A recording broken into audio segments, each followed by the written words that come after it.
That is exactly what my mother said as she threw my grandfather's favorite chess book into the garbage can. She even poured her champagne on it, laughing like destroying his memory was just a game. But the moment she left the room I fished it out. He thought she was just throwing away old clutter. He was wrong. Inside the hollowed-out pages was the one thing she didn't know existed, the original notarized last will and testament of Nicholas Vance. It proved the deed she was using to sell the house was a fake. Proved I owned everything. The estate. The money. All of it. She didn't just throw away a book. She handed me the weapon that was going to destroy her. Before I tell you what I did with that book and how I used my silence to let them destroy themselves, drop a comment below. Where are you listening from right now? I want to know who is in my corner. To understand why I didn't run out of that kitchen screaming, you have to understand what happened 1 hour earlier. The funeral reception was winding down. The air in the living room smelled of stale lilies and expensive perfume. I had spent the last 3 hours refilling wine glasses and taking coats, invisible in my own home. When the last guest finally walked out, I approached my mother.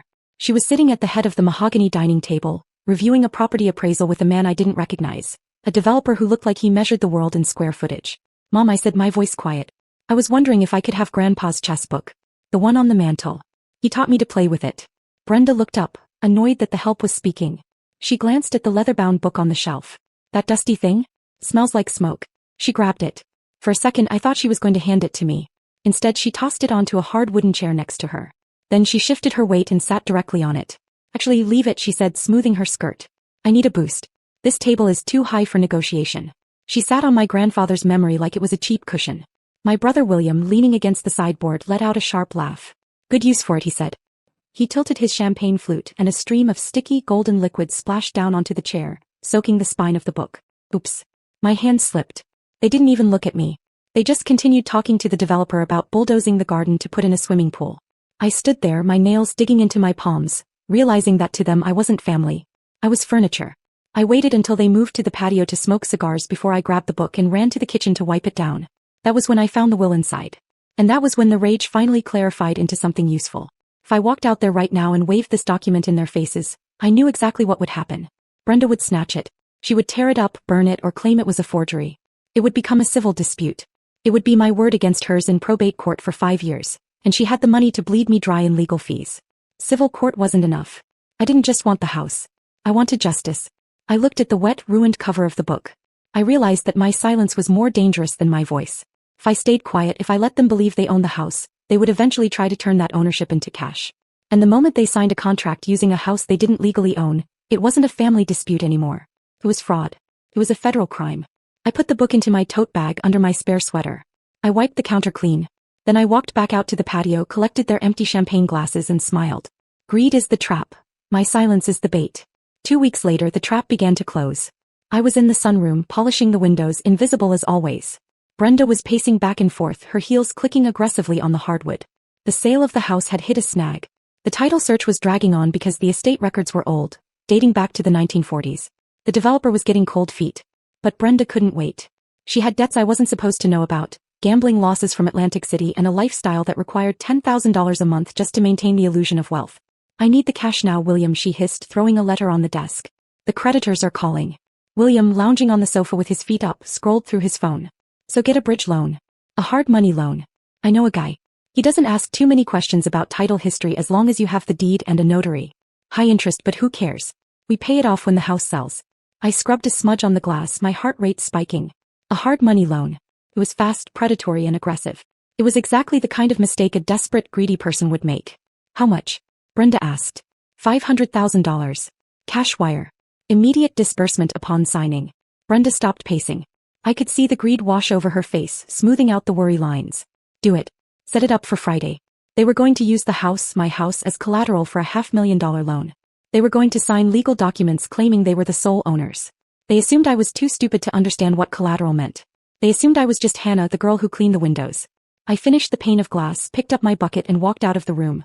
I went to the laundry room, closed the door, and dialed a number I had memorized 2 weeks ago. Mr. Vance, I whispered when the lawyer answered. It's happening. They're taking out a mortgage on the property. They're signing on Friday. Are you sure, Hannah? His voice was gravelly and serious.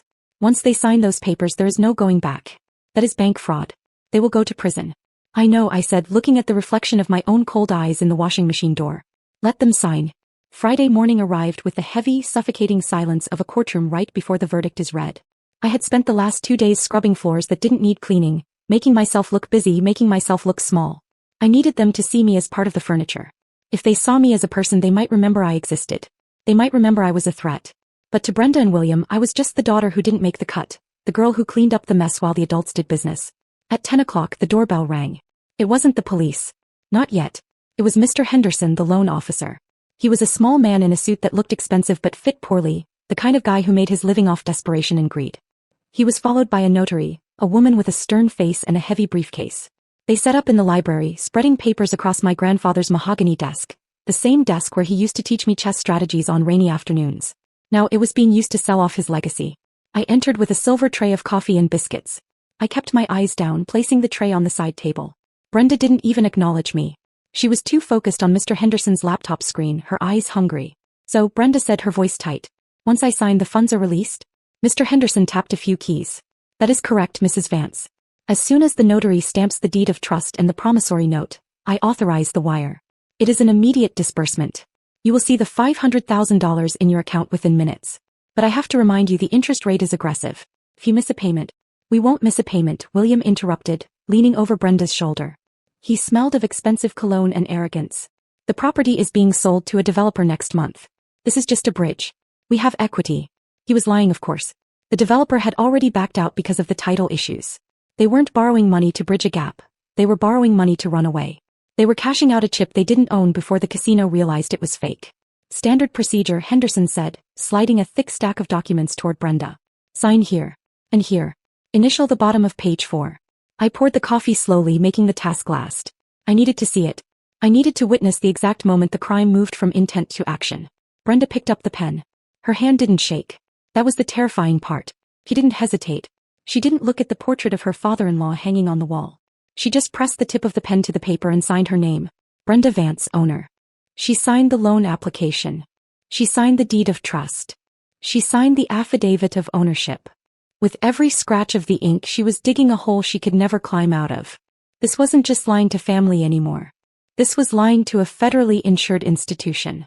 This was wire fraud. This was bank fraud.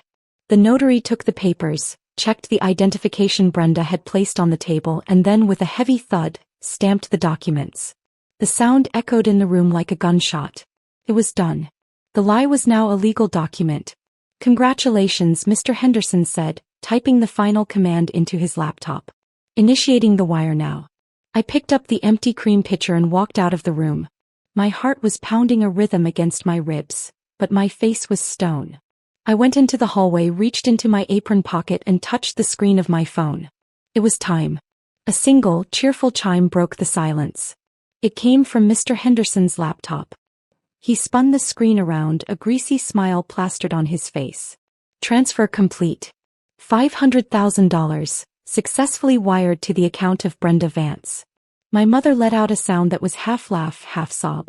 She grabbed William's arm, her eyes wild with triumph. We did it. We're rich. William was already pulling out his phone, probably to call a bookie or a car dealership. I told you, he said, puffing out his chest. Easy money. I stood in the doorway, my hand deep in my apron pocket, my thumb hovering over the mute button on my screen. I was on an active call with Mr. Vance. He was sitting in a sedan at the end of the driveway, and he wasn't alone. I needed one last nail in the coffin. I needed a verbal confession to match the signature. Mom, I said, my voice trembling just enough to sound pathetic. So, the money is in your account? You officially mortgaged the house?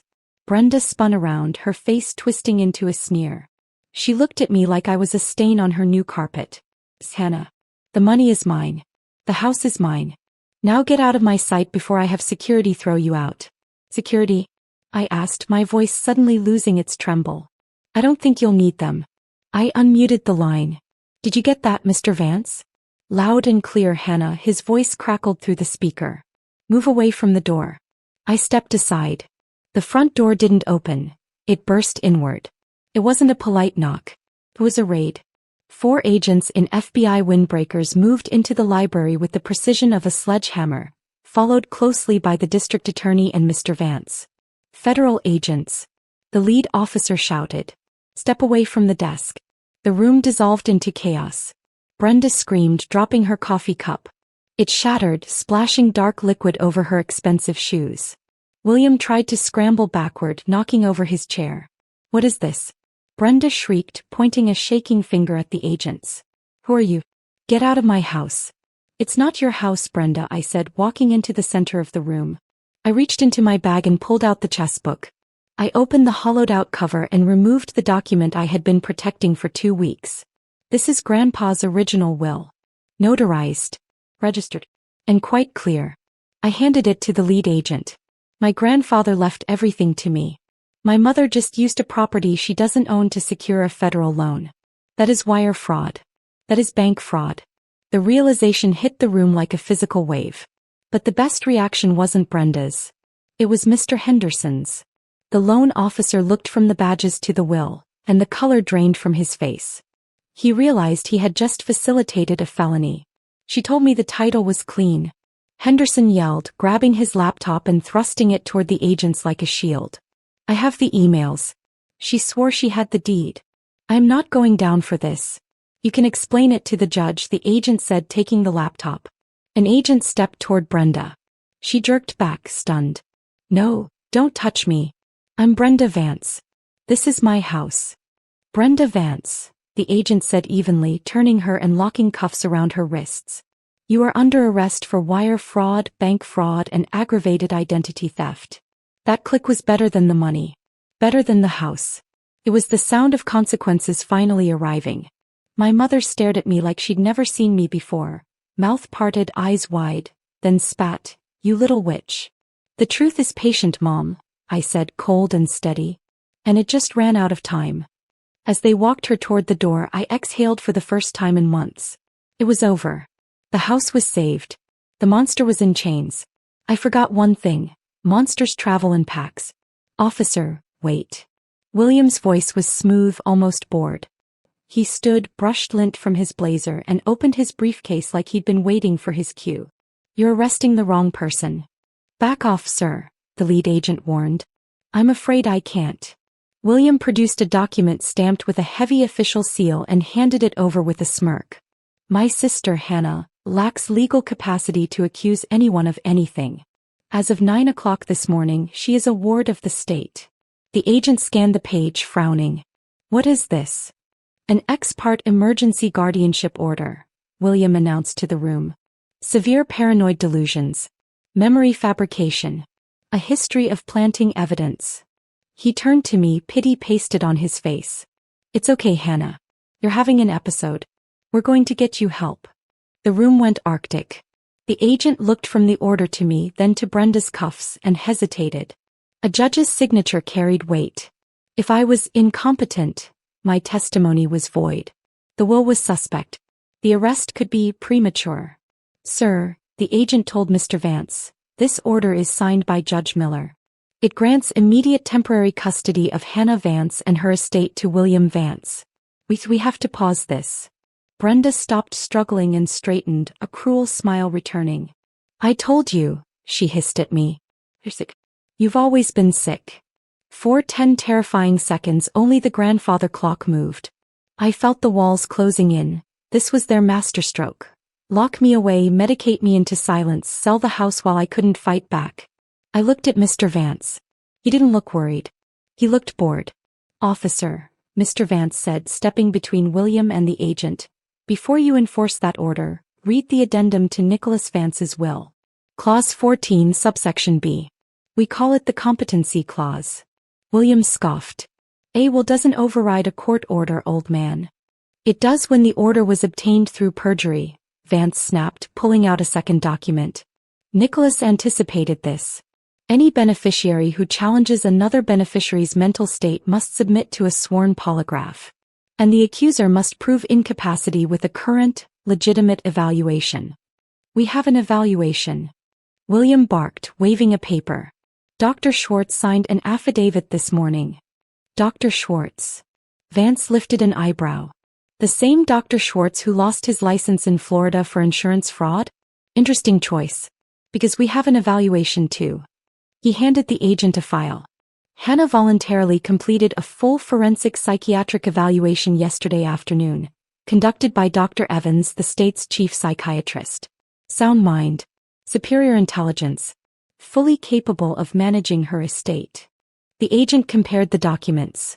A shaky affidavit from a discredited doctor used to rush an ex parte order, versus a clean, official evaluation dated 24 hours ago. Grandpa was always 3 moves ahead, I said, voice cutting through the tension. He didn't just leave me money. He left me a shield. The agent's hesitation vanished. He looked at William. Sir, did you use a fraudulent medical affidavit to obtain a court order? That's perjury. That's obstruction of justice. William's smirk collapsed. He stared at the paper like it had turned poisonous. I didn't know. The doctor said. Turn around, the agent ordered. Hands behind your back. No. William stumbled back into the desk. You can't do this. I'm the guardian. The cuffs snapped shut and ended the speech.